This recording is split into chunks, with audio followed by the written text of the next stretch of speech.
Good morning, good morning, good morning. This is M. Saidia McLaughlin, and as you know, we have been doing programming here at WBAI over the last month of March, and the last 5 Tuesdays has included uh, essentially topics around service provision and those who provide services for women either born that way or who have transgendered, those who are here and those who are allowed to come here and are living here and contributing. And especially in the New York area, there have been various umbrella organizations and people who have gotten funded through them. The past Tuesdays of this month has allowed for uh, us to have a uh, an experiment, not an experiment, but an adventure into seeing some of the organizations that have provided services to people, especially those that have been marginalized and not necessarily talked about. So I thought that as a result of those people who have supported WBAI in doing this initiative, especially particular organizations like the New York Women's Foundation, that I wanted to highlight at least two more women who have done some work around service provision here in New York City. And the person that I should start with is the CEO of the New York Women's Foundation. Anna, are you there? Yes, I'm here. Good Hello? morning, women.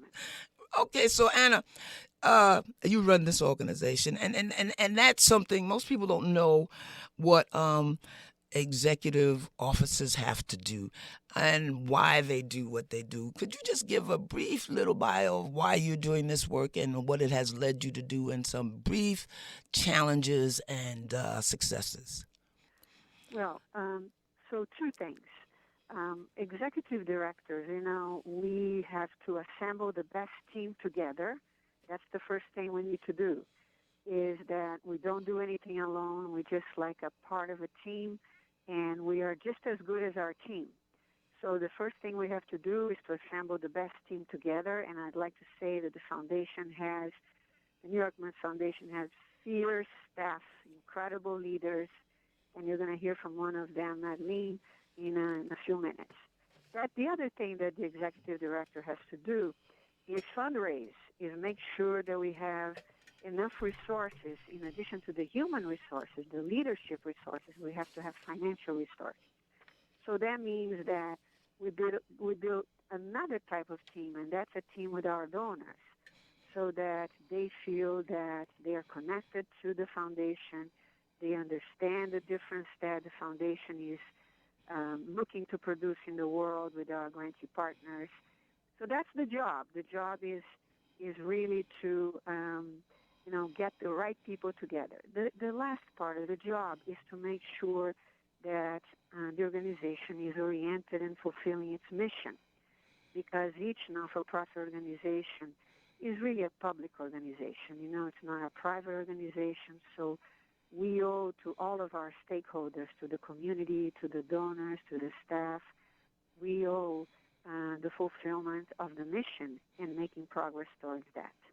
I'm glad you. Personally, for me, this has been a very, very wonderful opportunity because, the foundation invests in solutions, invests from the ground up.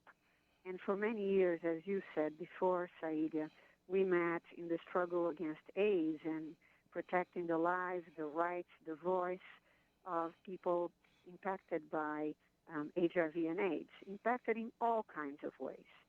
And before that, I also had the privilege of working with individuals that were resisting and surviving massive incarceration in New York City around crack use, around cocaine use, and I also had the opportunity to do that from a solution-oriented place, which was using acupuncture to help people detox and rebuild their lives. I'm But it glad became you. a time where I wanted to be giving out money so that people could create better and bigger solutions.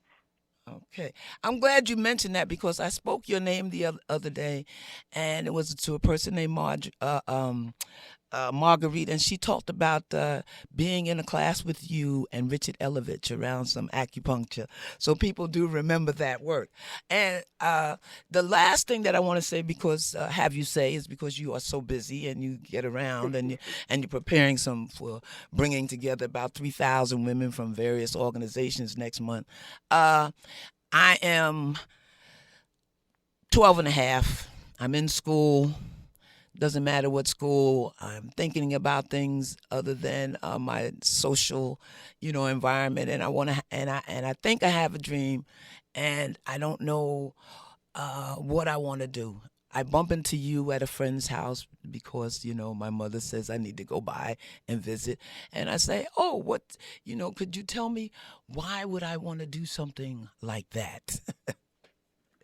Yes, What would be your advertisement to a young female or male in general? Right. absolutely. Right. Um, this is a brilliant question and a place where we find ourselves often, right? Which is, what do I do with my life? Which direction should I take? And I would say that each of us needs to think about our lives as an opportunity to leave the world a little better than we encountered, as an opportunity to create a legacy, as an opportunity to build something with others. So the first thing I would say to, in your example, to that young person is go check things out. Go see what's happening beyond what you already know in New York City. Go see what's going on in communities, in different communities. Learn from others, so that you can see how you can have a role and play a part in creating a better city, a city that works for all. And I would also say very practically, to relate to what you just said, if you want to connect and you want to see a little bit of what the foundation is doing, please contact us. Consider coming to our breakfast on May 14th or to other activities, our neighborhood dinner in September, our variety of events throughout the year. It will give you a sense of different careers in the not-for-profit sector, careers even in the for-profit sector, but careers that are making a difference in the world. Anna, I don't know how to say it in Brazilian. I could say it in New Yorican, tá bien. Uh, but I do say I do say thank you very much, Anna, for giving me that, and hope to see you soon and continue to work. And if there's And any way Saida, thank you so we much can for work the work together, you please do do. and Thank you. have done over time, because it's very important to have continuity. Thank Well, you so much. okay. Take care now, Anna. Bye. And so now we're going to go to, as Anna referred to, one of her something I think that is very important. We can't sustain ourselves unless we decide. I know we do work here at WBAI. A lot of women do work, a lot of the men do work. A lot of it is a gift of love. And there are times that we are, frustrated about where we want to go, how far we're going to take this. But everything needs a little bit of money, whether it's funded or someone gives you some money, or you might need some ideas on how to perfect or present something that you would like to do to someone to get funded. Even in this case of a radio station, we've had to present to various and sundry places on how we would like to continue our work. And it's always something that you have to answer to someone else, and at the same time give something to get something. You don't always give to get, but when you don't get after giving, then that's another issue. So, in what Anna referred to, in the person that's coming up next, her name is Madeline Lamour Holder, and she is director of individual giving. And I thought that this was an interesting thing to present to the audience, because WBAI comes to you every so often about what we offer you, how to support us, because we are nonprofit. Everybody is suffering. Economics has in the last few years has changed, but there's still ways that you can be accountable and also be sustained. So Madeline, I'm sorry, I'm thinking about Marie St. Cyr because that was a friend of ours. But Madeline, are you on the line? Good morning, Zaida. Comment allez-vous? I said I was going to say that to Okay. you because you're from Haiti. So, Yes. comment ça va? Good morning. Good morning. And thank you so much for welcoming the foundation today into your homes and work, please. So tell us about individual giving and what you do, and then also how you got to do it, because this is another avenue for which somebody out there could learn how to begin to do some things in another kind of way in social justice issues. I think that, people coming to the foundation to find out about how to live a purposeful life, it's they're up for a very extraordinary experience, and I myself got to live it firsthand. I come from Haiti, and in my heart, there was always a place to help people, inspired by the work of the women in my family who were all widows, and I wanted to help others. But it's an extraordinary journey for me, because in my work path there was always the New York Women's Foundation, because I chose that path. Oh. So which was to work in community, and I found that the New York Women's Foundation was always assisting and funding the organizations that I worked for, and so I decided to volunteer for a couple of years with the New York Women's Foundation, and that trajectory took me to the board of the foundation. This tells you about the kind of foundation it is. It's a place where women from all backgrounds come, professional women, community leaders, and women of wealth come together to honor a mission to help women in New York City, women and families, achieve economic security. So I was on that path when I crossed my path course with Anna Oliveira, who invited me to just join the staff of the foundation to help build a community of donors who really are not traditionally considered the philanthropists. So my role here was to help in everyday individuals, no matter what their backgrounds were and how much money they had, to understand that they had the power here to make a change in their own community and support the solutions So, that were Madeline, relevant to their community. So, Yeah. Madeline, how is that actually done? Give an example of. Now, you talked about yourself coming here, then having the ability to seek out and volunteer, which is a very important thing. Yes. Then to participate. Then you were identified as a board member, which is different from a worker. And then now you have this task of also sustaining an organization. So, give a specific example of how, it could be the organization in and of itself, the Women's Foundation, but what it is that has to be done in order to.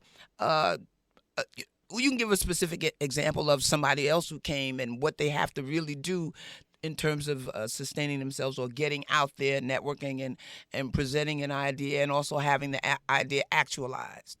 Yes. So that you understand firsthand, the foundation is a public philanthropy. It raises every dollar that it makes grant with. Wow. We distribute $50,000 to $85,000. We give $50,000 to $85,000 to the organizations that apply for the money.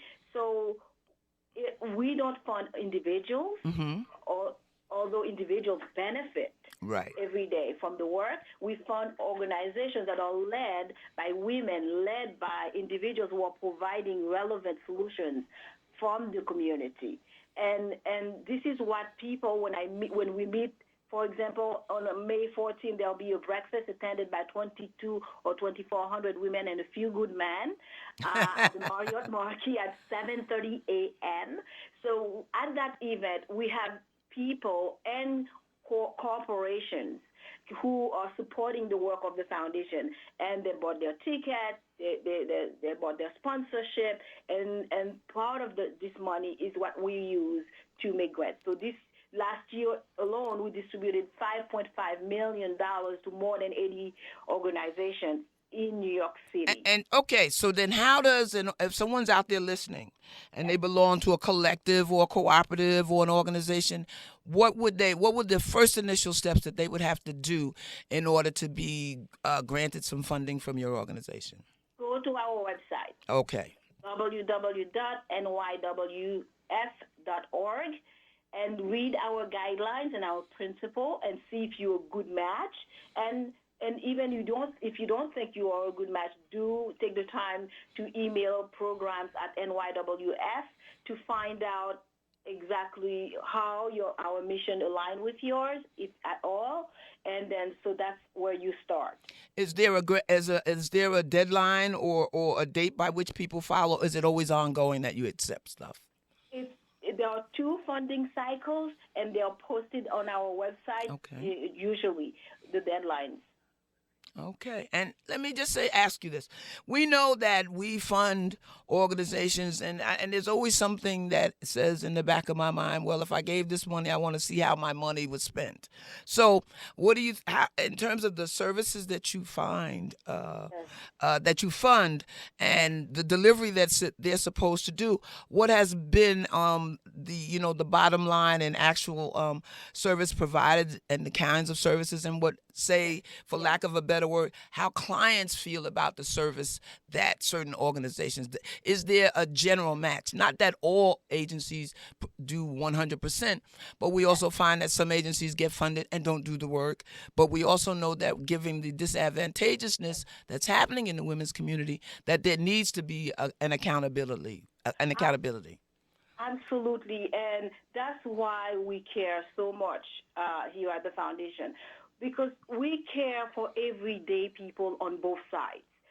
Everyday people who are, providing solutions, who are our grantee partner organizations, and everyday people who are working very hard for their money and who have a wonderful heart and they want to help as many people. The foundation is actually the place you come to get more bang for your money. All right. We do the due diligence for you. We, seek out the people in the community who are doing the work, who are accountable to community, people who have vision for their community.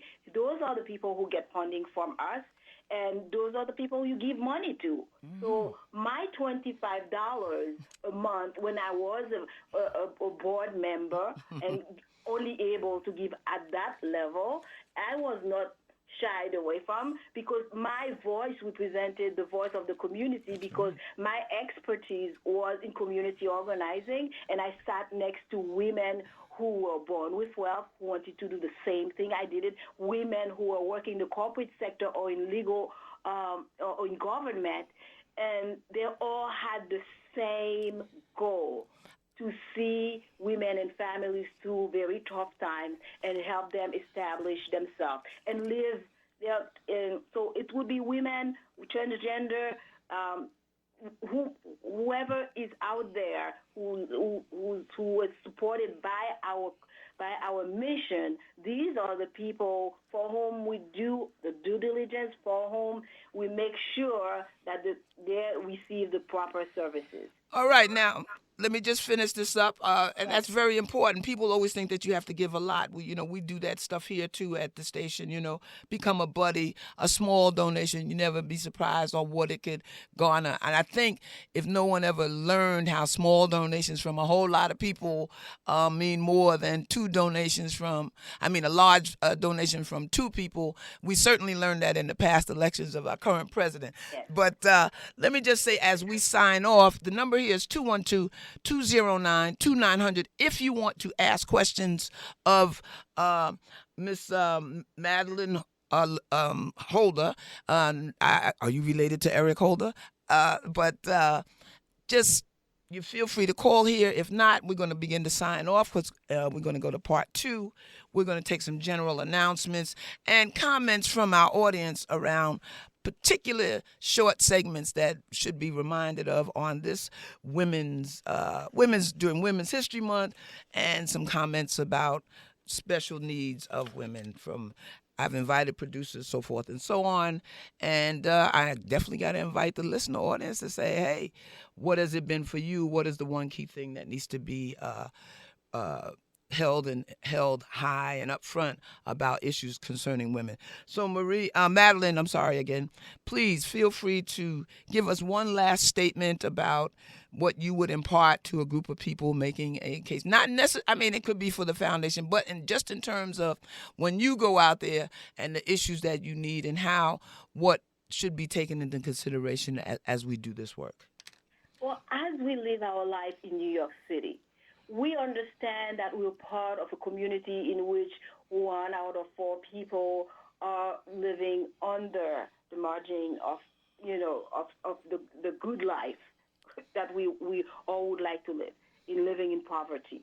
Here at the foundation, we have made it our mission to be a foundation that's relevant to this city, where people who care gather, smart women, smart men, smart people who understand the need of community, and they come together to do the work. Whatever the size of your gift, it matters. Whatever your talent, it matters to us at the foundation, and that's the leadership of the foundation. Our board represents New York City. It's a microcosm of New York City. We look like our community. We give like our the amount, the heart, the determination, and the mindfulness, the resources. They all come from people who understand that New York City deserves the best. All And you right. are that best. Okay, I want to say one last thing. Thank you guys for doing this, but I also want to thank a special shout out to Gael Black, who in the past few weeks became a producer of radio here at WBAI. I don't know if she's in the office there with you, but I'm shouting her out and I'm saying hello. And again, I want to thank you guys for being here and giving out some very, very important issues, important bullets about how people can do fundraising, what services are out there, who's doing them. And as we do here at WBAI, we are an educational institution, and a lot of our work is about public service. So once again, thank you, Thank you. and I'll be talking to you guys very, very shortly. All Thank you, right. Saidia. Thanks so much.